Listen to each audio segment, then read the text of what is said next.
Are you thinking about moving to Reno, Nevada? Well, before you pack your bags, let's dive into the real pros and cons to living in the area. From the amazing outdoor lifestyle to some things that might surprise you, the good and bad, there are definitely some things you need to know before moving to the area.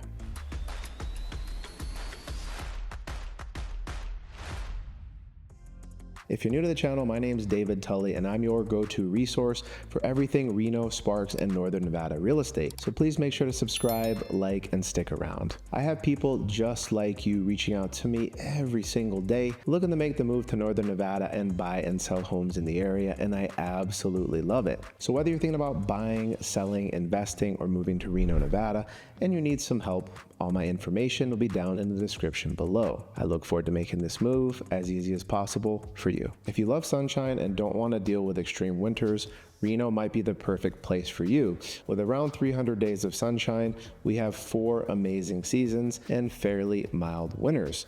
And this is coming from somebody who lived in Hawaii for 21 years. I lived in Reno now about 12 years, mostly in the Damani area and now in Sparks, but we have fairly mild winters and it's very easy living. We did have a pretty harsh winter, I think in the 22 to 23 season, and it was pretty bad. I think our typical snowfall is around 19 to 22 inches, and I think that year we were at about 50 to 55 inches, but like I said, that is pretty rare. When we typically get snow the day before, anywhere from 2 to midnight, by about, I would say 11 to 12 the next day, the roads are very clear, and I'd say about 24 hours later after that snow, it might not even look like it snowed typically. Sure, we can get a nice cold front that comes in for 3 days, a week, maybe 10 days, but overall that is fairly rare. I would say our winters are typically in the low to mid 40s during the day, and then probably in the 10 to 25 degree range at night.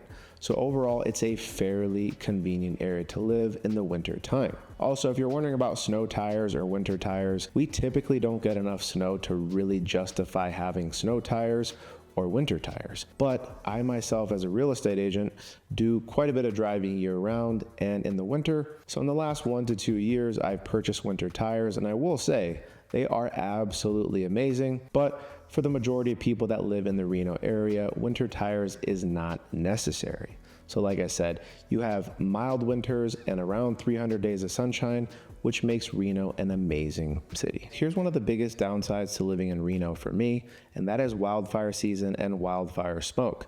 I absolutely hate it. Coming from Hawaii, I'm typically used to fairly clear skies, but of course with the volcanoes, you do deal with the fog. Sometimes it's been absolutely amazing and we have very limited fires or barely none at all that it's not noticeable. And one thing to keep in mind, you might be saying, okay, well, now Reno is off the list due to wildfire smoke and wildfires. But one thing to keep in mind is not all this wildfire smoke and wildfires come from the Northern Nevada or the Reno area. I'm not going to say that it doesn't get bad, because we did have kind of a scary time a couple years back in Lake Tahoe where I was pretty worried. We also had a pretty big fire right off of Mount Rose Highway, I think in the later part of 2024, and that was also quite worrisome. But I would say a majority of the time we get a lot of wildfire smoke from the northern states like Oregon and California. So sometimes the wildfire smoke is not even from the Northern Nevada area, but this is definitely one of the biggest drawbacks or cons for me. But like I said, we might skip a year or two without a ton of smoke and wildfires, and then we might have a year that's not so great. But one thing to keep in mind with the wildfire smoke and wildfires, make sure to get some good air purifiers for your home, and then you're typically going to be set. You're going to want to run those during the wildfire season, and you're also probably going to want to change the air filters in your furnace and in your home probably about once a month or more frequently instead of 60 to 90 days typically. One of the biggest financial perks to living in Reno, Nevada is no state income tax. This is why Reno, Nevada and Las Vegas, Nevada have such booming economies and housing markets. Tons of companies have relocated to the area and added offices and warehouses such as Tesla, Apple, Google, Microsoft, Polaris, and even Chewy. There's also another gigafactory opening in the North Valleys area, which is going to be providing thousands of jobs to the Reno Sparks area, which is absolutely amazing. So whether or not you're just trying to maximize your paycheck, or you're a startup company or a company looking to expand, Reno might be a great fit for you. One of the best things about living in Reno, you're just a short drive away from Lake Tahoe. And I know you're going to say Lake Tahoe is in Reno, but I think every Northern Nevada resident would definitely agree with me and say Lake Tahoe is easily one of our best benefits and amenities in the area. You're only about a 30 to 60 minute drive depending on where you're at in Reno or Sparks and whether or not you're going to North Lake or South Lake, but it's an absolutely amazing place in the summer and the winter. If you're going to go in the spring, summer, or fall months, my absolute favorite beach is Sand Harbor. Can certainly get busy at times, so please keep in mind on getting there early or even getting a pass. I do believe you need a pass these days, so depending on what time of year, make sure to get that pass and get there early. Another thing to keep in mind, if you need a backup beach, Zephyr Cove and Round Hill Pines are my backups to Sand Harbor. And if you're thinking about visiting Lake Tahoe in the winter, they have a beautiful South Lake area and North Lake Incline Village area. If you want to go skiing or snowboarding, I absolutely love Heavenly in the South Lake area, and I also really like North Star in the Truckee area, which isn't that far from Tahoe. So like I said, Lake Tahoe is easily one of the best benefits to living in Northern Nevada. There's no way around it. Housing prices in Reno have gone up. From people moving to the area, a booming economy, no state income tax, and supply and demand, housing affordability is a huge issue in the Reno area, especially for first-time homebuyers. While Reno is certainly getting more expensive and unaffordable for residents in the area and first-time homebuyers, it's still significantly cheaper than most neighboring California cities. People from LA, San Diego, San Jose, and even San Francisco are among a good amount of people I help relocating to the area. So the median home value in Reno is right around $620,000 to $640,000. So you're probably wondering how that compares to the national average in the US. The US median home value is around $420,000 to $430,000. So that's about a $200,000 jump for the Reno area. But this isn't to say that we don't have some affordable homes in the area. You just have to be willing to look in areas like the North Valleys or maybe even Sparks, which is located in the same county as Washoe, where you can still find some homes in the $350,000 to $500,000 range. Yes, some of those homes at the lower range are going to be townhouses, but you can still find some nice single family homes in the low fours to mid fours in the North Valleys area. One of the best parts about living in Reno, there's always something going on.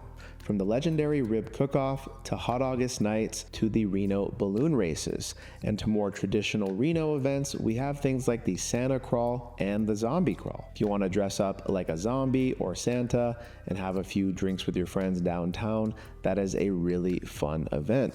To a more traditional event in Reno, like the Reno Wine Walk. You pay about $30 to $45 for a glass, and you walk around downtown getting wine at different bars and restaurants, hanging out with your family and friends, and it's an overall amazing time. Whether you're into food festivals, car shows, or the Reno Tahoe Odyssey, there's something for everyone. Reno may not be the biggest city, but it knows how to keep things exciting all year long. Let's be real, the summers in Reno certainly can get hot, and I'm talking triple digits, up to about 104 to 105 degrees. The dry summer months can certainly get intense in July and August, but overall it's not that bad because we are the high desert. So even in the summer months where it gets up to 104 or 105 degrees, we drop by about 30 to 40 degrees at night, so you can still barbecue in the late evenings and still relax in your backyard if you have some shade. The temperatures drop in the evening very rapidly. I actually lived in Las Vegas for 2 years, and I remember temperatures getting up to 118 degrees,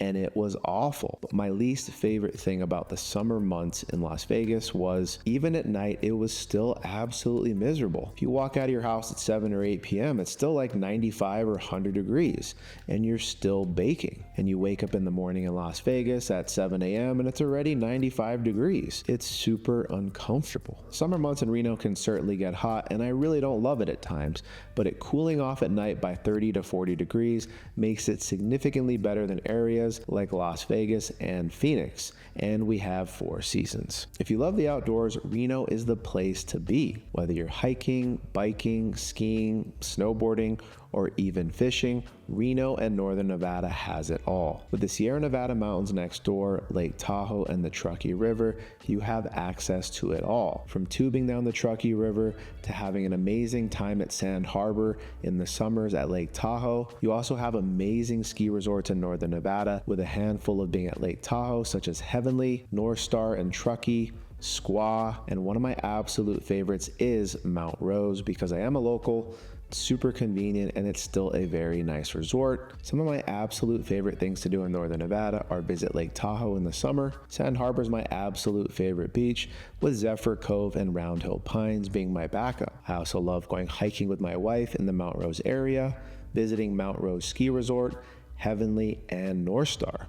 Kirkwood is actually my favorite resort in the area, but it's a little bit too far for some day trips. If I wanted to stay over a night or two, I think I would definitely visit Kirkwood more often. Reno is definitely a car-dependent city with very limited public transportation options compared to other metro cities. While the RTC bus system definitely covers a majority of areas, it doesn't cover everywhere, and it's not that convenient to get around. This is a major downside to living in Reno if you come from a bigger city that has a much more reliable form of public transportation. You can definitely use things like Uber, taxis, Lyft, or rideshare services, but understand that's not the most convenient and budget friendly. Reno's economy has been on fire over the last decade, and it's not slowing down anytime soon. Thanks to major companies like Tesla, Apple, Amazon, Google, and even Microsoft, Reno has certainly transformed into a tech and manufacturing hub. And with the new battery factory coming to the North Valleys, there's going to be even more jobs and opportunities on the way. Whether you're in the tech, logistics, or medical field,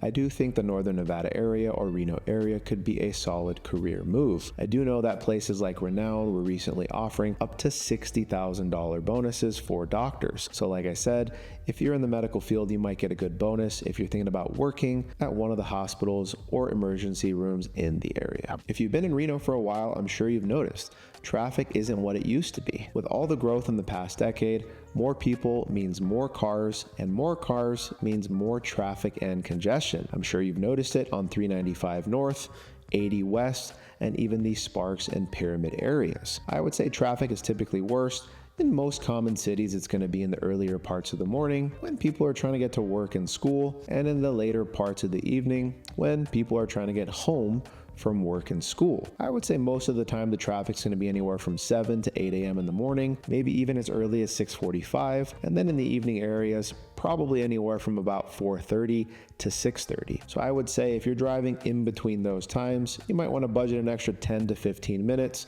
in the morning and an extra 10 to 15 minutes in the evening. But overall, being from Hawaii and a small town, the traffic really isn't that bad. And if you talk to people about traffic from California, like in the LA or San Francisco areas, they laugh because although yes, traffic has gotten much worse in the Northern Nevada area over the last decade, but overall it's still not that bad. And if you can miss some of those rush hour times, then there's typically not really any traffic unless there's an accident or some road construction going on. Coming from Hawaii, I never really dealt with seasonal allergies, but moving to Nevada changed that real quick. Ragweed, pollen, and sagebrush definitely works wonders on your allergies. So when I moved to Las Vegas when I was 21, for the first 6 to 12 months, I was mostly fine. After that, I started having some allergies and breathing issues. I visited a doctor or an allergist and they said, well, welcome to Nevada. If you don't want to have allergies, maybe move back to Hawaii or somewhere like San Diego near the water. We both laughed because we knew Hawaii, San Diego, and those areas are super expensive. I said, hey, that wasn't an option. It's not budget friendly and I'm not going back to those areas. So he gave me some Zyrtec, some other allergy meds, and that's kind of what I did for 1 to 2 years. But fortunately enough, after 14 years of being in Nevada, I don't really have allergies anymore and I don't really take allergy meds. Like I said, I was fortunate enough to kind of just grow into it and grow out of it. But this isn't to say I'm completely out of the woods yet, because maybe every year or two, it can flare up in the spring or fall months, but for the most part, my allergies are under control. But if you have major allergies, you might want to consider getting allergy shots. Talk to an allergist, get an allergy test, and see what you're allergic to. but that is something to keep in mind if you're thinking about moving to the Reno area. So there you have it, the pros and cons to living in Reno, Nevada. While it's an incredible place to call home, it's important to weigh the lifestyle, cost, and potential challenges you might encounter living in the Reno area. If you have any questions or comments about the Reno area or anything specifically mentioned in this video, please leave your questions down in the comments below. If you're thinking about buying, selling, investing, or moving to Reno, Nevada, and you need some help, all my information will be down in the description below. I look forward to making this move as easy as possible for you. Hey everyone, thanks so much for watching. I'll catch you on the next one. Take care.